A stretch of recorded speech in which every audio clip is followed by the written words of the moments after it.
दीपक है मेरी राहों का तेरा वचन, तू आस है। इस वचन के जरिए आप शैतान को हराते हैं, इस वचन के जरिए आप चंगाई को लेते हैं, इस वचन के जरिए आप डिप्रेशन के पिट से, उस सत्यानाश के गड्ढे से बाहर आते हैं, इस वचन के जरिए से आप ऊपर जाते हैं ब्लेसिंग में। अपने हाथों को उठाकर इस वचन के साथ और खुदावंद को बोलो, परमेश्वर आज मैं अपना ध्यान इन वचनों के ऊपर लगाऊंगा, मैं इसे इग्नोर नहीं करूंगा। मेरी गलतियों को क्षमा कर खुदावंद, उस वचन पे ना चलने के कारण जो तेरे मुंह से निकला था, आज मैं तौबा करता हूं। मांगो ऊंची आवाज में। दीपक है मेरी राहों का तेरा वचन, दीपक है मेरी राहों का तेरा वचन, तू आस है विश्वास है, तेरी मोहब्बत खास है। उजियाला मेरी राहों का तेरा वचन, उजियाला मेरी राहों का तेरा वचन, उजियाला मेरी राहों का तेरा वचन, तू आस है विश्वास है, तू आस है विश्वास है, तेरी मोहब्बत खास है। उजियाला है मेरी राहों का तेरा वचन, उजियाला मेरी राहों का तेरा वचन। आज खुदावंद आपके सिरों को तेल से भरे, आज खुदावंद आपके कामों को मसा करे, आज खुदावंद आपके परिवारों को मसा करे, आज खुदावंद जो चीजें मसा हो चुकी शैतान के अधिकारों को खत्म करे। आमीन हो जाए, ये बरकत तुम्हारी है चर्च। अपने हाथों को उठाकर बोलो, ये वचन मेरे लिए रोशनी है, मेरे पांव के लिए दीपक है, मेरे लिए उजाला है। इसलिए जो कोई वचन पे चलेगा वो ठोकर नहीं खाएगा, वो रोशनी में चलेगा, वो अंधेरे में नहीं होगा, वो जानता होगा वो कहां जा रहा है। प्रभु यीशु मसीह के सामर्थी नाम में हम मांगते हैं। आपके सिर के ऊपर खुदावंद की ब्लेसिंग हो, आपके चेहरे पर खुदावंद के चेहरे का प्रकाश आए, आपकी लाइफ के सारे फेलियर्स आज इस वचन के द्वारा रिमूव किए जाएं, सारे डिप्रेशन आपकी बॉडी लाइफ को छोड़ के, स्पिरिट को छोड़ के जाए। आमीन हो जाए, ये बरकत आपकी है चर्च। अपने हाथों को उठाओ, मनन करो, आज से मैं इस वचन के जैसा बनूंगा जो सुनूंगा। ऊंची आवाज में, उजियाला मेरी राहों का तेरा वचन, उजियाला मेरी राहों का तेरा वचन। मैं कुछ प्रभु यीशु मसीह के सामर्थी नाम में हम मांगते हैं। मेरा बिलीव है कि आज इस नाइट को खुदावंद ने आपको भेजा है, आपको अनॉइंट करने के लिए, आपकी लाइफ के मसलों को हल करने के लिए, आपके बंधनों को तोड़ने के लिए और आपको आगे बढ़ाने के लिए। मैंने अपनी लाइफ में एक्सपीरियंस किया है, जब आपकी डिलीवरेंस होती है, आपकी लाइफ के मसले परमेश्वर हल करता है, आप परमेश्वर के लिए तैयार होते हैं इस्तेमाल होने के लिए। इसलिए मैं कहता हूं जो चंगाई है ये शारीरिक नहीं है, इसलिए परमेश्वर ने चंगाई का वरदान आत्मा को दिया है। इसका मतलब ये आत्मिक चीज है, शारीरिक नहीं। कौन चंगा करता है? परमेश्वर का रूह। कौन डिलीवरेंस देता है? परमेश्वर का रूह। जो काम पवित्र आत्मा का रूह कर रहा है तो वो शारीरिक नहीं है। और जब पवित्र आत्मा का रूह आपकी लाइफ में कोई काम करता है, आप परमेश्वर की ओर बढ़ते हैं। जब आपकी हीलिंग होती है, आप ज्यादा इस्तेमाल होते हैं। आपका ध्यान फिर अपनी टांग की ओर नहीं है, ओ मेरी टांग पेन कर रही है, ओ मैं चलूंगा कैसे। जब टांग पेन करनी बंद कर देगी, आप चलेंगे, आप सुसमाचार के लिए भी जाएंगे। आज खुदाबंद आपको आपके अंदर तक की हीलिंग करेगा, आपकी स्पिरिट की, आपके मन की, आपकी फैमिली की, आपके फाइनेंस की, आपकी बॉडी की। आमीन। आज ऊंचे वाला चाहिए चर्च। ये चर्च तैयार होनी चाहिए, क्योंकि खुदावंद की आत्मा ने मुझे डिलीवरेंस वीक स्टार्ट करने के लिए बोला है। और मैं आपको बताऊंगा ये कब से स्टार्ट हैं। आपकी तैयारी के बाद ये शुरू हो जाएंगे। वो वचन से आपकी तैयारी होगी, उसके बाद आप एक राइड पे चले जाएंगे। वो पार्क में राइड लेने जाते ना आप एक राइड में जाएंगे, जो पवित्र आत्मा आपको राइड देगा। वो शानदार राइड होगी और आपकी लाइफ चेंज होने वाली है। मैं आपको पहले से एडवांस में कांग्रेचुलेशन बोल रहा हूं चर्च। आप सफलता को चखने वाले हो इन जीसस ने। Hallelujah, hallelujah.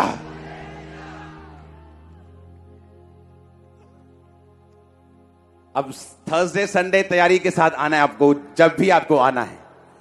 आज मैं सिर्फ आपको इंट्रोडक्शन देने आया हूं। आमीन। कि अब आने वाले समय में जो परमेश्वर का आत्मा मुझसे कह रहा है आपकी लाइफ में क्या होने वाला है। आपके बंधन पूरी तरह से खुल के खत्म होने वाले हैं। मैं आपको बता रहा हूं, आप फ्लो में चलेंगे, आगे बढ़ेंगे इन जीसस ने। हालेलुया।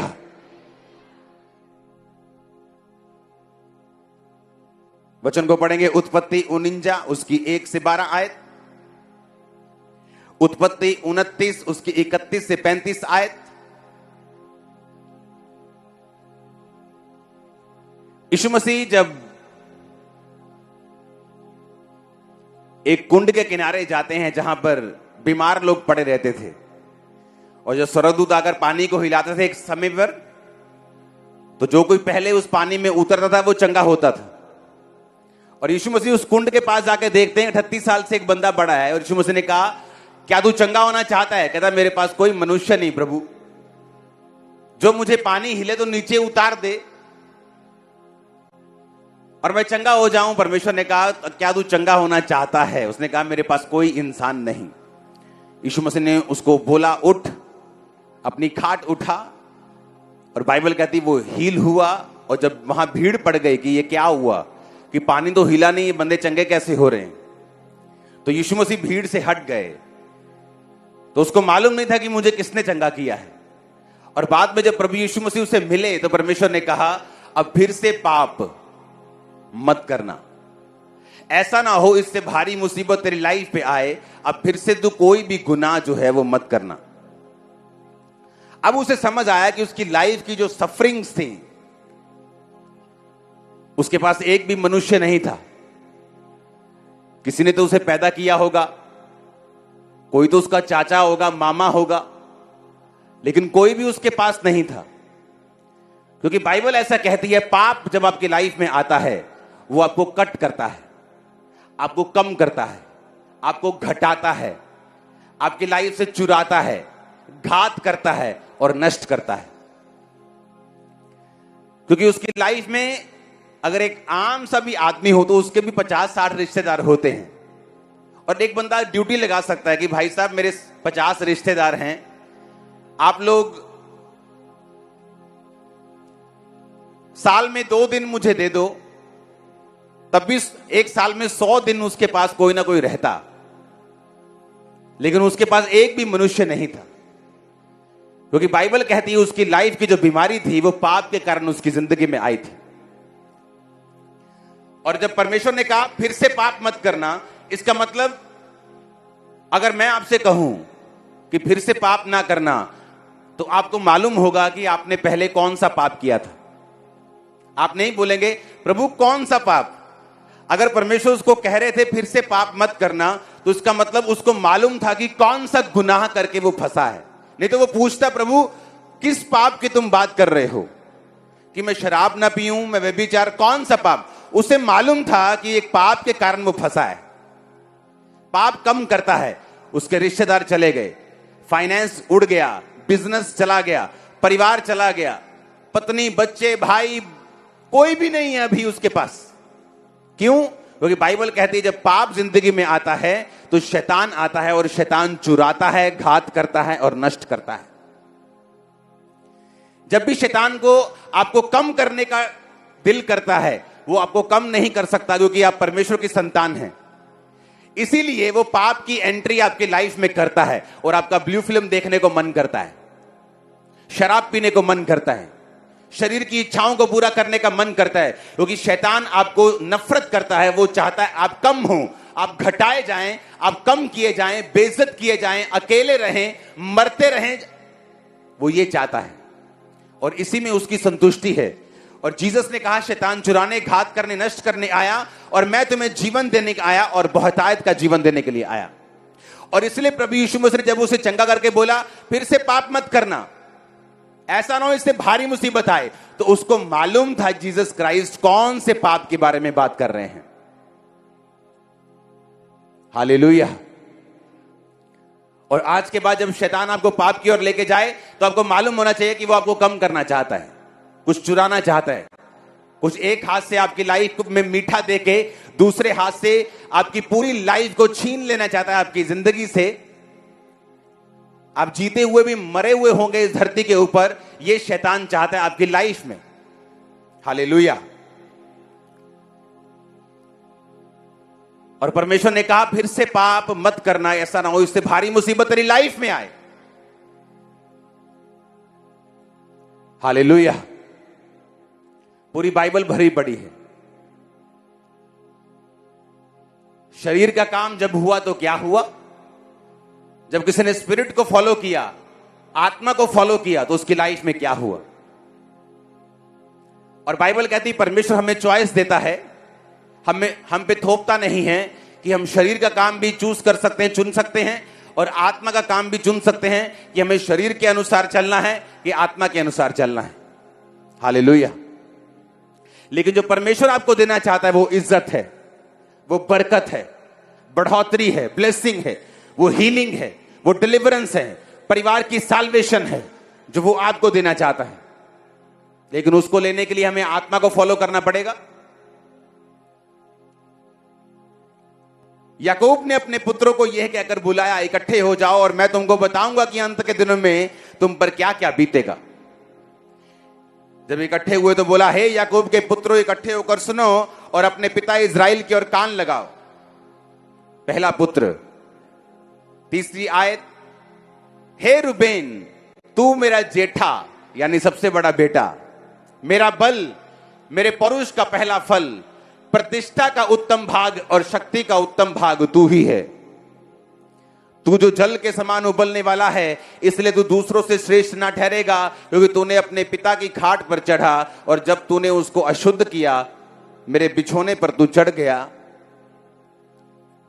शिमोन और लेवी तो भाई भाई हैं, उनकी तलवारें उपद्रव के हथियार हैं। हे मेरे जीव उनके मर्म में ना पड़, हे मेरी महिमा उनकी सभा में मत मिल, क्योंकि उन्होंने कोप से मनुष्यों को घात किया और अपनी ही इच्छा पर चलकर बैलों को पंगु बनाया।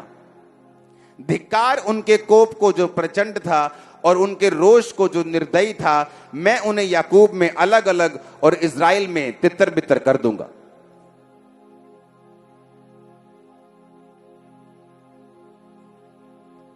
हालेलुया। उत्पत्ति 29 पढ़ेंगे साथ साथ ताकि आपको समझ आए ये कौन थे। जब यहोवा ने देखा कि लिया अप्रिय हुई, उसने उसकी कोख खोली पर राहेल बांझ रही। लिया गर्भवती हुई, उससे पुत्र उत्पन्न हुआ और यह कहकर उसका नाम रूबेन रखा, यहोवा ने मेरे दुख पर दृष्टि की है। 33 आयत, वो फिर गर्भवती हुई, पुत्र उत्पन्न हुआ, फिर उसका नाम उसने शिमोन रखा। 34 आयत, वो फिर गर्भवती हुई, एक पुत्र हुआ, उसका नाम उसने लेवी रखा। तो पहला बेटा हुआ रूबेन, दूसरा हुआ शिमोन, तीसरा हुआ लेवी। जब याकूब दुनिया को छोड़कर जाने वाला था, बहुत बूढ़ा हो चुका था, तो उसने अपने बेटों से कहा आओ इकट्ठे हो जाओ और मैं तुमको बताऊंगा कि तुम पर क्या क्या बीतेगा। रूबेन आया जो पहला था, उसने कहा प्रतिष्ठा का उत्तम भाग और शक्ति का उत्तम भाग तू ही है। पुराने समय में जो पहलौठे होते थे, सबसे बड़े बच्चे होते थे, उनको प्रॉपर्टी का डबल हिस्सा मिलता था। अगर 7 बच्चे हैं तो 7 हिस्से नहीं होते थे, 8 हिस्से होते थे प्रॉपर्टी। अगर 10 बच्चे हैं तो 11 हिस्से होते थे। 2 हिस्से पहले बेटे को मिलते थे, बाकियों को एक एक हिस्सा मिलता था। हालेलुया। आप लगा लो कि पहले बेटे को 20 के करीब मिले, 19 पॉइंट समथिंग, बाकियों को 10 10 10 10 10 ऐसे मिलता था। उसने कहा प्रतिष्ठा का उत्तम भाग भी तू ही है, मेरे पौरुष का पहला फल तू ही है, शक्ति का उत्तम भाग भी तू ही है। अगर आप परमेश्वर को देखें तो परमेश्वर ने कहा था इजरायलियों को कि तुम्हारे सारे पहलौठे मेरे हैं। और जब परमेश्वर ने मिस्रियों के पहलौठे को मारा था तो इसीलिए मारा था क्योंकि परमेश्वर कहता था कि पहलौठे किसके हैं? मेरे। यानी अगर सबसे बड़ा बच्चा है वो किसका है? मेरा। और इजरायलियों को बोला जब तुम्हारे सबसे बड़ा बच्चा हो वो मेरा है तो मुझे चढ़ा देना, लेकिन मैं इंसान की बलि नहीं लेता, तो इसलिए तुम उसके बदले में मुझे पशु चढ़ा देना और तुम्हारा वो पहलौठा मैं स्वीकार कर लूंगा। लेकिन जब तुम्हें गधे का पहलौठा हो या जानवर का पहलौठा हो तो उसे तुम्हें मुझे ही देना पड़ेगा, क्योंकि सारे पहलौठे किसके हैं? मेरे हैं। हालेलुया। और परमेश्वर ने कहा, रुबेन जो पहला था उसने कहा तू जल के समान उबलने वाला है, क्योंकि रुबेन ने अपने पिता की दूसरी तीसरी जो पत्नी थी उसके साथ व्यभिचार किया था। और उसने कहा तू जल के समान उबलने वाला है, तू शरीर के अनुसार चलने वाला है, इसलिए तू औरों से श्रेष्ठ नहीं होगा। बाइबल कहती है जब आप जीसस क्राइस्ट में आते हैं, आप परमेश्वर में जब आते हैं, परमेश्वर आपको एक पहलौठे के रूप में देखता है। इसका मतलब क्यों? क्योंकि वो आपको दुनिया में जो है, आपके चुनने का मकसद ये है परमेश्वर का कि वो आपको दूसरों से श्रेष्ठ करना चाहता है। एक क्रिश्चियन अगर अपने मोहल्ले में दूसरों से बेस्ट नहीं बना, अभी तक उसने परमेश्वर की योजना को पूरा नहीं किया।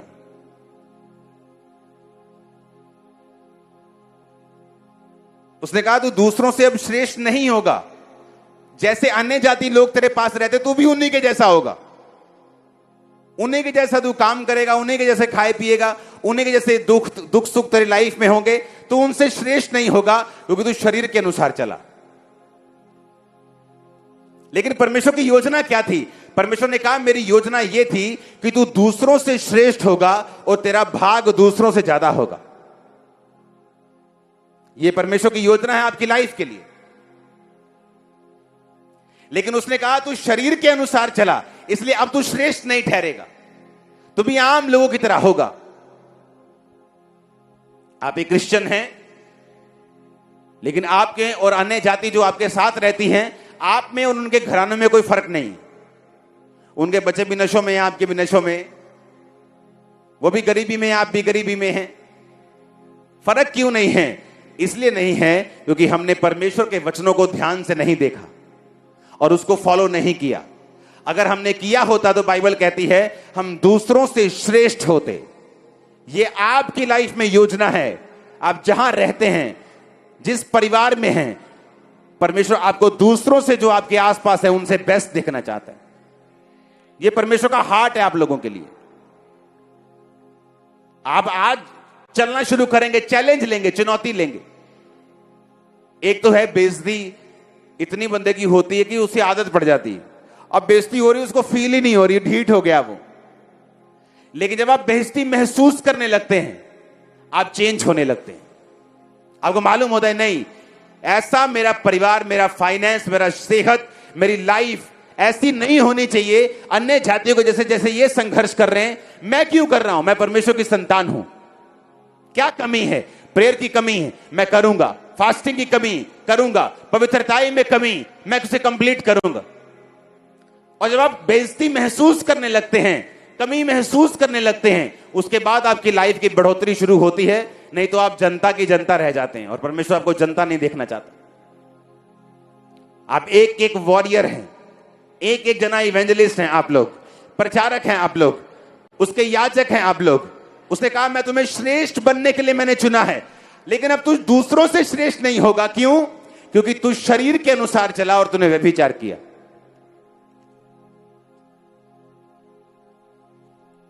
हालेलुया।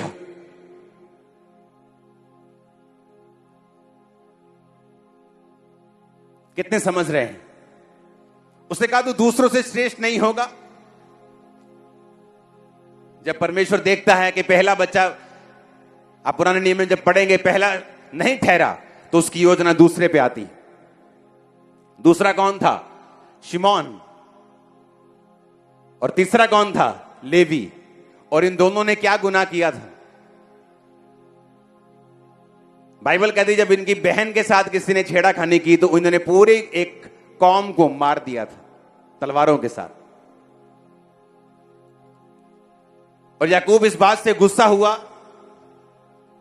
कि तुमने उसकी पूरी कौम को खत्म कर दिया तलवारों के साथ। तुम्हारी तलवारें उपद्रव के हथियार हैं। तुम एक ऐसे मनुष्य हो जो अपने आप को कंट्रोल में नहीं रख सकता। अब तुम इज़राइल में तितर बितर होकर रहोगे। यानी जो ब्लेसिंग परमेश्वर की रूबेन के बाद तुम लोगों पर आनी थी, अब वो तुम लोगों पर भी नहीं आएगी। आप देख रहे हैं परमेश्वर कैसे योजनाओं को ट्रांसफर करता है दूसरों में। जब शाऊल परमेश्वर की योजना को पूरा नहीं कर सका, गिर गया, तो परमेश्वर ने कहा मैंने तेरा राज्य छीन कर तुझसे एक अच्छे व्यक्ति को दे दिया है जो तेरा पड़ोसी है, लेकिन उसका हार्ट मेरे हार्ट से मिलता है। हालेलुया। क्या आपको डर नहीं लगता कि आपकी लाइफ में जो योजना थी वो किसी और को दे दी गई है, क्योंकि आप शरीर के अनुसार चले? जो आपको बरकत, आपको हिस्सा मिलना था, वो किसी और को दे दिया गया। जो आपको ग्लोरी और महिमा आपके परिवार को मिलनी थी, वो किसी और को दे दी गई है, क्योंकि आप शरीर के अनुसार चले। कितना खतरनाक है शरीर के अनुसार चलना, कितना डेंजरस है, कितना घाटे का सौदा है शरीर के अनुसार चलना।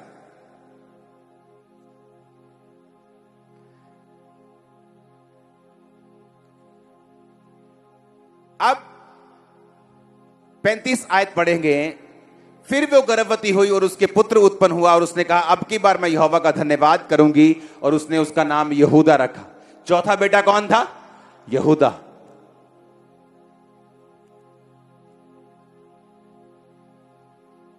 पहला कामयाब नहीं हुआ, व्यभिचारी निकला।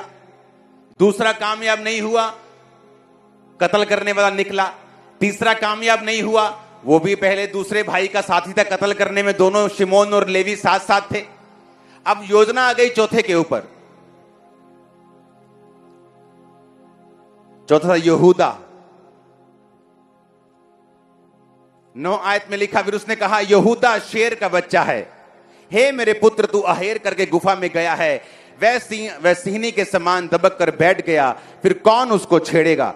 जब तक शीलो ना आए तब तक ना तो यहूदा से राजदंड छूटेगा, ना उसके वंश से व्यवस्था देने वाला अलग होगा, और राज्य राज्य के लोग उसके अधीन हो जाएंगे। वह अपने जवान गधे को दाखलता में और अपनी गधी के बच्चे को उत्तम जाति की दाखलता में बांधा करेगा। उसके वस्त्र दाख मधु में और वह अपना पहरावा दाखों के रस में उसने धोया है। उसकी आंखें दाख मधु से चमकीली, उसके दांत दूध से श्वेत होंगे।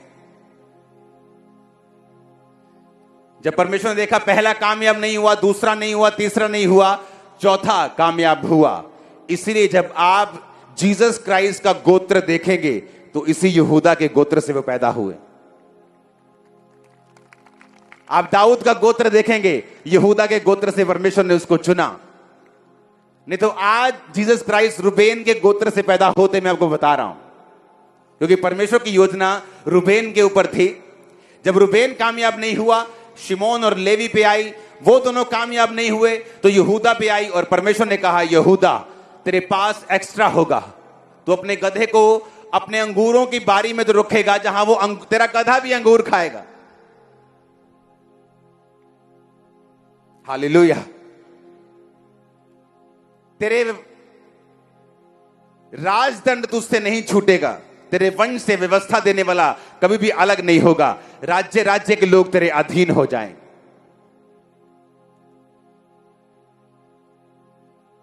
अब आप देख लो, आपने रूबेन के गोत्र में जाना है कि यहूदा के गोत्र में जाना है? आपने शरीर चुनना है कि आपने आत्मा को चुनना है? उसने कहा अगर तू शरीर चुनेगा तो राज्य राज्य के लोग तेरे अधीन होंगे, तेरे पास एक्स्ट्रा होगा, तेरी ब्लेसिंग दूसरों से अलग होगी, लोगों के पास खाने के लिए अंगूर नहीं होगा और तेरे कुत्ते तेरे गधे अंगूर खाएंगे। बाइबल कहती है, सालों से बाइबल कहती है, और जो कोई फॉलो कर रहा है वो पूरा हो रहा है उसका।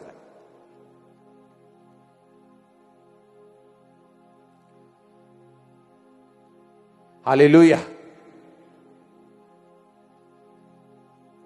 कई बार मैं ऐसे व्यक्ति से जब मिलता हूं, उनसे उनके बारे में बात होती है तो वो बताते हैं कि बिजनेस ऐसा चल रहा है, रिसेशन हो रहा है और मंदी हो रही है, ये दिक्कत आ रही है, वो दिक्कत आ रही है। तो जब मैं उनकी बातों को सुनता हूं फिर मैं देखता हूं यार मैं कितना ब्लेस हूं, क्यों कितनी प्रॉब्लम्स है उन लोगों को, कितना दिक्कत है उन लोगों को, कितनी मुश्किलें। और फिर मालूम होता है कि नहीं, हम यहूदा के वंश से हैं, हमारे गधे भी अंगूरों की दाखलत में बंधे होंगे, उसने कहा है। कारण क्या? आपने चुना कि मुझे शरीर के अनुसार नहीं चलना, मुझे स्पिरिट के अनुसार चलना है। और आप किस वंश से जुड़ेंगे, आप किस जगह पे जाएंगे, ये आप लोगों के चॉइस पर, आप लोगों के चुनाव के ऊपर निर्भर करता है। आमीन।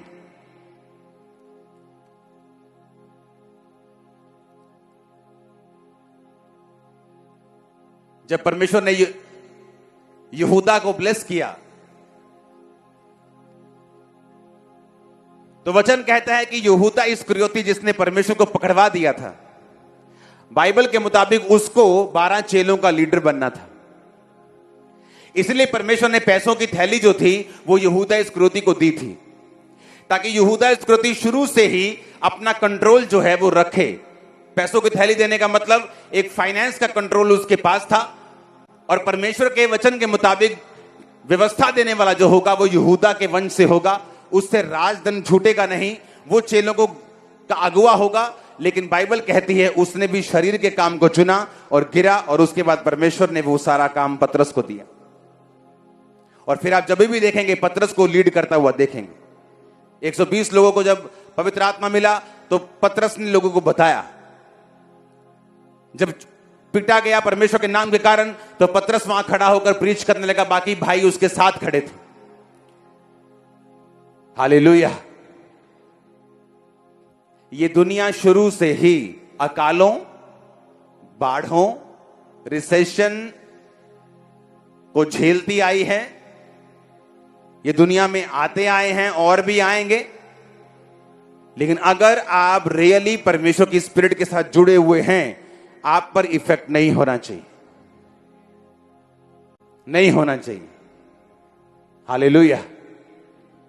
बाइबल कह रही इसहाक उसी देश में जहां पर अकाल था, जहां पर खाना नहीं था, उसने जब फसल को बोया, बीज को बोया, तो फसल को 100 गुना उसने फल को काटा।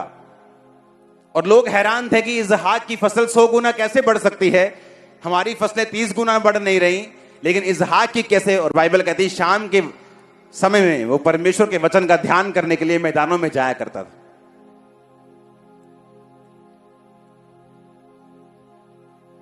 आपको फिर समझ आएगी कि दुनिया कितना संघर्ष कर रही है, और जो मसीह में हैं, परमेश्वर कैसे आपके रास्तों को खोलना चाहता है, आपकी लाइफ को ब्लेस करना चाहता है, आपको बढ़ाना चाहता है, फालतू संघर्ष को फिनिश करना चाहता है, शर्मिंदगियों को, फेलियर को आपकी लाइफ से वो खत्म करना चाहता है। लेकिन आपको आत्मा की, जो पवित्र आत्मा कहता है, उसको साथ कॉपरेट करना पड़ेगा। जीसस क्राइस्ट ने एक सूखे हाथ वाले व्यक्ति को बोला, जब देखा तो कहा कि अपना हाथ बढ़ा, और जैसे लिखा कि सूखे हाथ वाले व्यक्ति ने अपना हाथ बढ़ाया, उसका हाथ सीधा हो गया। यीशु मसीह ने पकड़ के उसका हाथ सीधा नहीं किया, उसने कहा अगर तू मेरे वचनों को मानेगा और जो मैं कह रहा हूं वो करेगा, तेरा हाथ सीधा हो जाएगा। उसने जबरदस्ती नहीं करना, आपको फैसला लेना होगा। प्रेयर लाइफ बाइबल कहती है जब इजरायली, परमेश्वर ने अब्राहम को बोला था, जब वो अब्राम था, अब्राहम भी नहीं था, अब्राम था, तो परमेश्वर ने कहा था कि तेरा वंश दास होकर रहेगा और 400 साल के बीतने पर मैं उसे क्या करूंगा, छुड़ा लूंगा। तो जब यूसुफ अपने पिता को बुलाता है, याकूब को मिस्र में, 70-72 जन वो वहां पे थे, बढ़ते हैं फूलते हैं, 20 लाख हो जाते हैं 400 साल में। लेकिन बाइबल कहती 430 साल के बाद वो वहां से छूटे। पता है क्यों? कंफर्टेबल हो गए थे। इजरायली मिस्रियों की नौकरी करते करते कंफर्ट में आ गए थे। उन्हें मालूम था कि परमेश्वर ने हमारे बाप दादाओं को, अब्राहम को बोला था कि मैं 400 साल बीतने पर तो इस कौम को मिस्र से निकाल कर वहां भेजूंगा जहां दूध और शहद की नदियां बहती हैं। लेकिन वो इतने कंफर्ट में चले गए अपने पाप की लाइफ में कि उन्हें भूल गया कि परमेश्वर की कोई भी भविष्यवाणी अपने आप पूरी नहीं होती जब तक हम उसके लिए फाइट ना करें, हम लड़ाई ना करें, हम प्रेयर ना करें, प्रभु से कहें ना, प्रभु तूने कहा था ऐसा होगा तो वो होना चाहिए। तो परमेश्वर को क्या करना पड़ा? बाइबल कहती परमेश्वर ने राजे के दिल में डाला इन्हें दुख दे।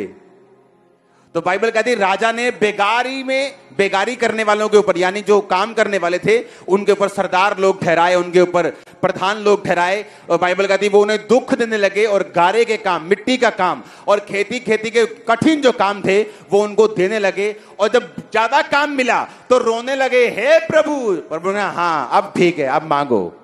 जब दुहाई दी तो परमेश्वर ने मूसा को कहा अब जा और इन्हें छुड़ा, क्योंकि कंफर्ट में चले गए थे, कंफर्ट जोन में आ गए थे। सुबह जाना जॉब, शाम को वापिस, अरे छोड़ो क्या कनान में जाना, कौन पंगा ले राजा से। लेकिन परमेश्वर ये जानता था कि ये मास्टर प्लान नहीं है, ये इनकी लाइफ में मेरी पूर्ण योजना नहीं है, इनकी अधीनगी में रहना नहीं, बल्कि अब एक टाइम आ चुका है कि ये जाएं और उस देश में जहां दूध और शहद की नदियां बहती हैं उसे अपने अधिकार और वश में कर लें। आमीन। और परमेश्वर ने दुखों का इस्तेमाल किया। कई बार आप सीधी उंगली से मानते नहीं, सीधी उंगली से प्रेयर नहीं करते। सुबह काम, शाम को कोई नया काम, शाम को नया कोई ठेका पकड़ लिया तो परमेश्वर फिर आपको उंगली टेढ़ी करता है और दुखों को भेजता है। और फिर हम कहते हैं नहीं हमें प्रेयर करनी है, नहीं आज थर्सडे चलो चर्च चलते हैं, नहीं संडे मिस नहीं करना। पहले ऐसा नहीं था। तो इससे पहले कि परमेश्वर दुखों के साथ आपको अपनी ओर खींचे और आपके शरीर के कामों को दुखों के साथ खत्म करने की कोशिश करे, आपको अपने आप सीधे हो जाना चाहिए और स्पिरिट में चलना चाहिए और प्रेयर में जाना चाहिए। आमीन। और जब बाइबल कहती 430 साल हो गए, क्यों? वो 30 साल ज्यादा क्यों हुए? उनके आलस के कारण। इसलिए पौलुस ने अपने आत्मिक बेटे तीमुथियुस को कहा कि जो भविष्यवाणी तेरे विषय में की गई है उनके अनुसार तो अच्छी लड़ाई को लड़ना। बाइबल कहती परमेश्वर ने कहा एलिया, हां परमेश्वर, बेटा जा और बारिश पड़ेगी, 3.5 साल का सूखा खत्म होने वाला है, जा राजा को बोलते बारिश होगी। एलिया कहता राजा भाग जा यहां से, इतनी बारिश होगी शायद तो वापस भी ना जा पाए। और जैसे ही एलिया गया और बाइबल कहती घुटनों के बीच में मुंह देके, यानी एक इंटेंस जिसे कहते हैं ना खतरनाक प्रेयर, कि टेंशन वाली प्रेयर, कि बड़ी लो लगाकर प्रेयर चल रही, घुटनों के बीच में सिर देके वो प्रेयर करता रहा, अपने सेवक को भेजता रहा, जा देख कुछ हो रहा है क्या। वो गया, वापिस आया, 1 बार 2 बार 3 बार 7 बार, यानी सोमवार मंगलवार बुधवार, 7 दिन 7 बार, मतलब परफेक्शन में प्रेयर, एवरीडे प्रेयर, छुट्टी कोई नहीं। आप सेवकाई से छुट्टी कर सकते हो, प्रेयर से छुट्टी नहीं कर सकते। मैं आपसे छुट्टी कर सकता हूं 2 दिन, लेकिन प्रेयर से मेरी कोई छुट्टी नहीं। काम से छुट्टी कर सकते हो 2 दिन, प्रेयर से छुट्टी नहीं कर सकते कि आज मेरा ऑफ डे है, आज मैं प्रेयर भी नहीं करूंगा। हालेलुया। और बाइबल कहती जब 7वीं बार वो गया, उसने कहा एक मुट्ठी भर बादल मुझे दिखाई दे रहा है। जब परमेश्वर ने कह दिया था कि बारिश आएगी तो क्या जरूरत है इतनी खतरनाक प्रेयर करने की? टेंशन क्या है? क्योंकि जिन लोगों ने भविष्यवाणियां होने के बाद प्रेयर्स नहीं की हैं उन्होंने शर्मिंदगी देखी है, क्योंकि वो पूरी नहीं हुई।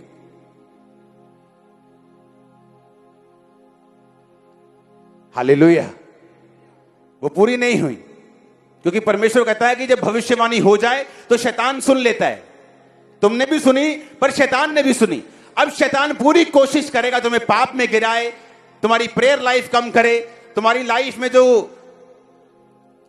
मतलब मोहल्ले की जो सबसे कुरूप औरत थी वो भी तुम्हें देखती नहीं थी, भविष्यवाणी के बाद सबसे सुंदर भी तुम्हें देख रही, क्योंकि शैतान चाहता है तुम उसकी ओर जाओ और वो उस भविष्यवाणी को पकड़े और फिनिश कर दे। तुम्हें मालूम नहीं क्या हो रहा है, शैतान को सब पता है, वो एक्सपीरियंस है, उसके पास एक्सपीरियंस है सालों का, उसे मालूम है। उसने कहा, पौलुस ने कहा, जो भविष्यवाणी तेरे विषय में की गई है ना, फाइट करनी पड़ेगी तुझे, लड़ना पड़ेगा तुझे प्रेयर में, फास्टिंग में। खुदावन तेरे वचन में लिखा है, खुदावन तूने कहा था, तूने अपने नबी के मुंह से बोला था ऐसा होगा, तेरे वचन में लिखा है ऐसा होगा। तुम्हें फाइट करनी पड़ेगी, प्रेयर करनी पड़ेगी, फास्टिंग करनी पड़ेगी, उसके अनुसार तुम्हें चलना पड़ेगा। आमीन। और जब वो फास्टिंग नहीं कर रहे, प्रेयर, लड़ाई नहीं कर रहे, तो परमेश्वर ने दुखों को भेजा कि अब ये दुखों के बाद फिर दुहाई देंगे। जब दुख गए, जब उनकी लाइफ में भांति भांति के बुरे बुरे, जब कठिन कठिन काम गए, तो फिर वो दुहाई देने लगे। और जब दुहाई गई, परमेश्वर ने कहा मूसा जा और छुड़ा। क्योंकि जब आप प्रेयर्स करने लगते हैं, जब आप खुदा को पुकारने लगते हैं, खुदावन आपको राइट चर्च में भेजता है, आपको राइट पर्सन के पास भेजता है।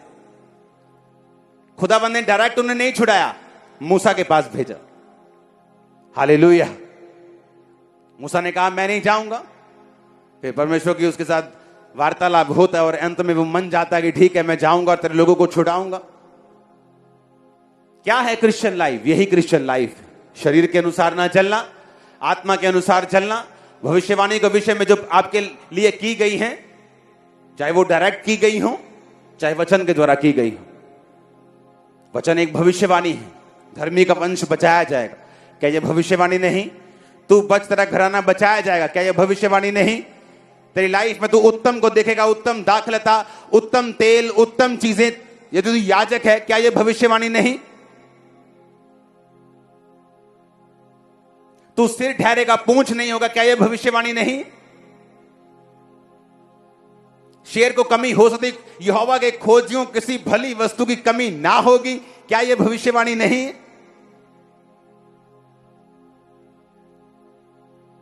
लेकिन जब लड़ाई नहीं लड़ी, तो वो भविष्यवाणियां लटकी हैं स्पिरिट में, आसमान में। है तो तुम्हारी, पर लटकी हैं।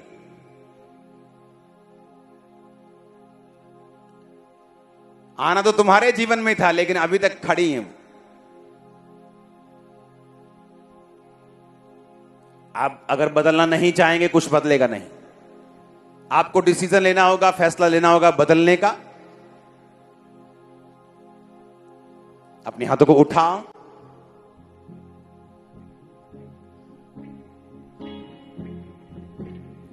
उन भविष्यवाणियों के अनुसार जो तेरे विषय में की गई, वो चाहे वचन वाली हो, डायरेक्ट हो। अपने हाथों को उठाकर मांगो, खुदावन आज से मैं उनके अनुसार अच्छी लड़ाई को लड़ूंगा। ऊंची आवाज से मांगो।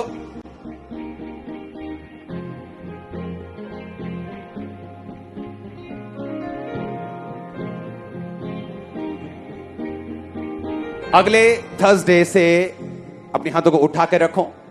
अगले थर्सडे से आप लोग अपनी अपनी एक ऑयल की बोतल आप ट्राई करना, आप साथ लेके आओ अगले 7 थर्सडे के लिए। ओके, अपनी एक पर्सनल ऑयल की बोतल बड़ी अपने साथ लेके आना। अगले 7 थर्सडे जो अनॉइंटिंग वाले होंगे, डिलीवरेंस वाले होंगे, क्योंकि अगले थर्सडे से डिलीवरेंस और होली स्पिरिट की फीलिंग वाले 7 वीरवार आएंगे।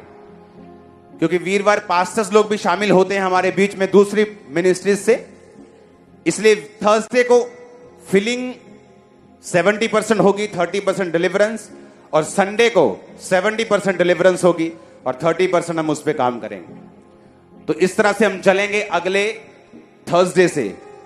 तो ट्राई करना, अपनी ऑयल की बोतल आपके साथ हो, जब भी प्रेयर हो आप उसी को इस्तेमाल करें, उसी को यूज करें, और अनॉइंटिंग से, अभिषेक से अपने सारे बंधनों को तोड़कर लाइफ में बाहर आए और टेस्टिमनी के साथ आए। और मैं आपको बता रहा हूं जो परमेश्वर ने मुझसे कहा, अगले थर्सडे एक नंबर मैं लॉन्च करूंगा। ये आपको इसलिए मैं दिखा रहा हूं ताकि आपको ये मालूम हो कि परमेश्वर ने कहा इसे स्टार्ट करने के लिए। वो नंबर लॉन्च मैं करूंगा, उससे क्या होगा, क्योंकि जो टेस्टिमनीज हैं वो इतनी होती हैं कि आप रेगुलरली टेस्टिमनीज नहीं दे सकते संडे थर्सडे दिन। ओके, तो वो नंबर पे आप अपनी टेस्टिमनी को भेजेंगे, चाहे वो 1 सेकंड की हो, कि आज जब मैं थर्सडे मीटिंग करके जा रहा था तो परमेश्वर ने मुझे गैर भाषा दी, जस्ट एक 30 सेकंड की वीडियो। आज मुझे दर्शन आया, पहले मुझे कभी दर्शन नहीं आते थे। दर्शन में परमेश्वर ने मुझे इस बीमारी से आजाद किया। जब मैं सुबह उठा तो मेरे बीमारी जो वो जा चुकी थी। जस्ट एक सेकंड की 30 सेकंड की वीडियो आप लोग उस नंबर पे भेजेंगे, उसको ऐसे ही पोस्ट करेंगे हम। आप हैरान हो जाओगे, वो हजारों में होंगी टेस्टिमनी जो 7 हफ्तों में रिसीव हम करेंगे, हजारों में होंगी।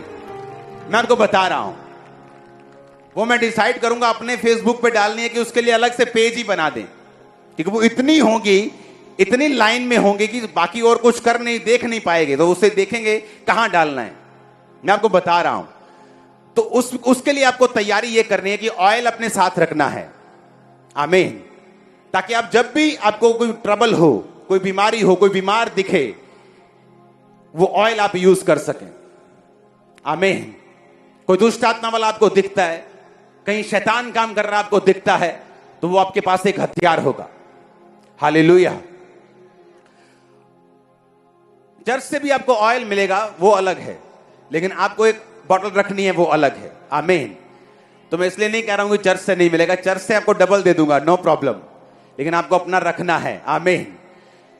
तो जब आप अगले थर्सडे से डिलीवरेंस वीक स्टार्ट हो जाएंगे, और मैं आपको पता है कोई फॉरेन क्रूसेड मैंने अभी नहीं दिया, अभी सिर्फ यहां पे मैं करूंगा 1 महीना, 1.5-2 महीना, उसके बाद क्रूसेड होंगे अक्टूबर वाले, तो मैं तब तक यहीं पे हूं। तो अगर मैं यहां हूं तो मैं आपके बीच में भी हूं, तो रोज की रोटी जो प्रोग्राम रोज आता है वहां पर भी हूं, प्रेयर माउंटेन पे भी हूं, तो आपके बीच में हूं मैं। तो आपको भी तैयार रहना है, स्पिरिट में, फास्टिंग में, प्रेयर में, क्योंकि जब डिलीवरेंस वीक स्टार्ट होते हैं, आपको मालूम है किस तरह के लोग टेस्टिमोनीज के साथ, किस तरह के डिलीवरेंस के साथ वो आते हैं। आमीन। अपने हाथों को उठाओ और याद रखो, संडे जो डिलीवरेंस होगी वो टॉपिक के ऊपर होगी। एक टॉपिक मैं आपको दूंगा, उस पे प्रीच होगा। अगर कर्जा एक टॉपिक है तो कर्जे पे प्रीच होगा।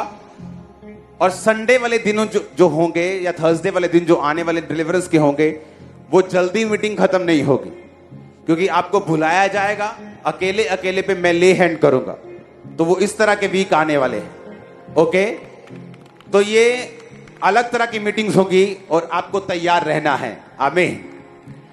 क्योंकि एक टॉपिक पे अगर प्रीच हो रहा है तो उसके बाद उस पे प्रेयर भी होगी, उस पे ले हैंड भी होगा, अनॉइंट भी होगा। जब अनॉइंट होके आप वापिस जाएंगे, वो काम होना शुरू होगा और आप टेस्टिमनी देते जाएंगे। हालेलुया। कल भी मैं इसी पंडाल के, कल परसों मैं यहीं पे था, पूरा पंडाल में चेक कर रहा था। प्रेयर माउंटेन तैयार हो चुका है, मालूम है आपको। अब वो एक प्रोजेक्ट है, वो खत्म हो चुका है। अब हम आ रहे हैं चर्च पे इसको फिनिश करने के लिए। वो सारी टीम, क्योंकि टीम आपके पास वही होती है, जो फेथफुल लोग होते हैं वो ज्यादा नहीं होते, तो वो अब इधर आएगी और इस प्रोजेक्ट को फिनिश करेगी। और इस पंडाल को मैं पक्का करने वाला हूं कि कोई बारिश हो, तूफान हो, इसको कुछ ना हो। सुनो, आपको मुझे कहने की, सुनो, पिछले दिनों में अगर आप चेक करें, पिछले सालों में, तो लोग फाइनेंस की बहुत टेस्टिमनीज देते थे। पता है क्यों? क्योंकि चर्च उनको बोझ देती थी कि रजिस्ट्री होनी है, लाओ पैसा। अब उसको चर्च को भी करना जरूरी था, क्योंकि रजिस्ट्री का टाइम आगे पीछे नहीं कर सकते। तो ये लो येलो पेपर, बीज लेके आओ, ये लो पीले पेपर, चलो बीज लेके आओ। और लोग लाते थे और ब्लेस होते थे, टेस्टिमनीज देते थे। अब चर्च बोझ नहीं डाल रही आप पे, और आपकी टेस्टिमनीज भी कम है पैसे में। हालेलुया। क्योंकि चर्च बोझ आपको दे ही नहीं रही कितने सालों से, और ये आपके लिए एक गलत चीज है, क्योंकि आप बरकत नहीं पा रहे हो। आमीन।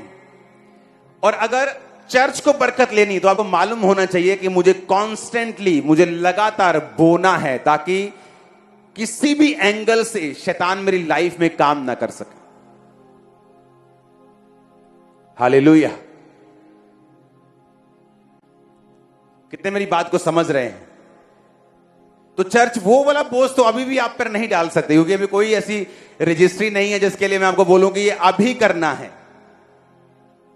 लेकिन आपको ये बात मालूम होनी चाहिए, जब आप बीजों को बोएंगे, अब मैंने टीम को बोल दिया है कि हमें जो चेयर सिर्फ साइड पे लगती है वो 10,000 और ऐड होगी। तो चर्च में 20,000 सिर्फ चेयर है जो सिर्फ साइड पे लगती है, जो दिखने में भी नहीं आती।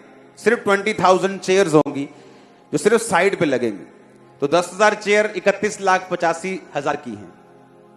इसको पक्का करना है, 1.5 करोड़ का खर्चा है। टेंट सारा वाटरप्रूफ आ रहा है, 40 लाख का टेंट है।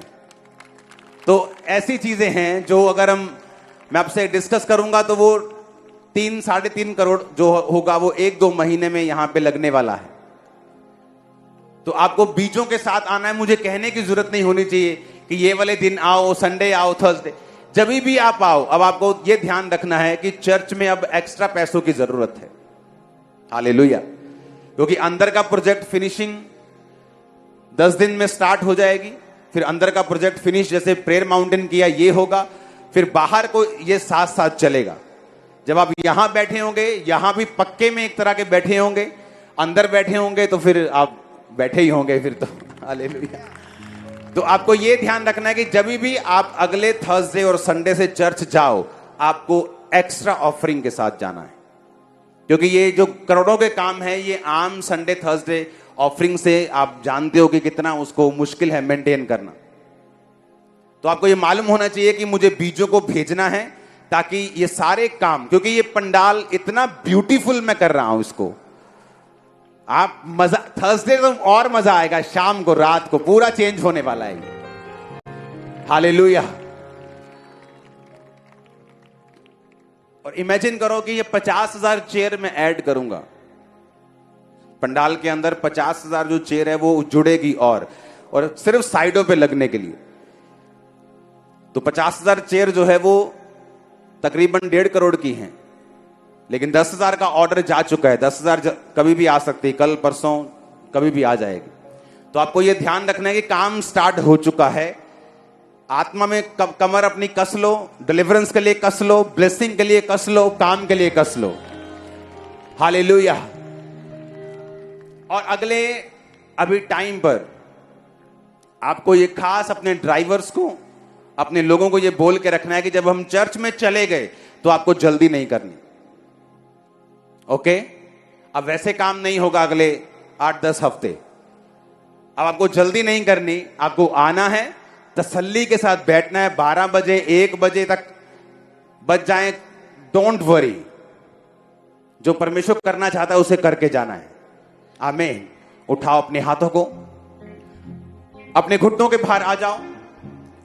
सुनो, अगले 10 मिनट आप लोग प्रेयर्स में जाएंगे, अपनी लाइफ के लिए वर्शिप करेंगे, अपने आप को चेक करेंगे और खुदावंद का रूह आपको डिलीवर करेगा। पाकरू यहोवा दा, पाकरू मसीहा दा, पाकरू यहोवा दा, पाकरू मसीहा दा, वसदा है साडे अंदर। ते मौजा लग गईयां ने, ते मौजा लग गईयां ने। चेंज करो सॉन्ग। छुटकारा छुटकारा चेंज करो सॉन्ग।